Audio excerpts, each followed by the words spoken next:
தமிழும் சரஸ்வதி வீட்டை விட்டு வெளியே போனால் தான் கோதைக்கு புத்தி வரும் அப்படின்னு நினைக்கிறவங்களாம் நம்ம வீடியோவுக்கு லைக் பண்ணுங்கள்.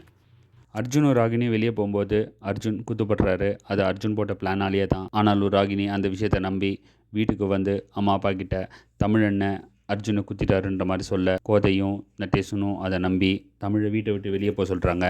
நீ ஒரு சேர்மன் விஷயத்துக்காக இவ்வளோ பெரிய விஷயத்தை பண்ணுவேன்னு நினச்சி பார்க்கல தமிழ் அப்படின்ற மாதிரி சொல்லி வீட்டை விட்டு வெளியே துரத்துறாங்க. ஆனால் சரஸ்வதி இன்னும் 24 ஹவர்ஸ்க்குள்ளே நான் இந்த உண்மையை கண்டுபிடிச்சி அர்ஜுன் கெட்டவன் தமிழ் நல்லவர் அப்படின்றத நான் ப்ரூவ் பண்ணுறன்ற மாதிரி சொல்லி சபதத்தோடு வெளியே போகிறாங்க. நாளுக்கு நாள் அர்ஜுனோடைய வில்லத்தனம் அதிகமாகிட்டே இருக்குது. இதில் ஒரு விஷயம் தாங்க புரியல. அர்ஜுன் வீட்டுக்கு வரும்போது அப்பாவோட சாவுக்கு காரணமாக இருந்த கோதையோட ஃபேமிலியை அழிக்கணும்னு சொல்லிட்டு தான் வந்தார். ஆனால் ராகினி கல்யாணம் பண்ணிட்டு ராகினிகிட்ட லவ்வாக தான் இருக்கிறாரு. மீதி இருக்கிற ஆளுங்கிட்ட மட்டும் தான் வெறுப்பை காமிச்சிட்டு இருக்கிறாரு. அப்படி பழி வாங்க வந்தவர் இப்போ ஃபேக்ட்ரியில் கையை உடைக்கிறாரு, உயிர் சேதம் விளைவிக்கிறாரு, இந்த மாதிரி பிரச்சனைலாம் பண்ணிட்டு இருக்கிறாரு.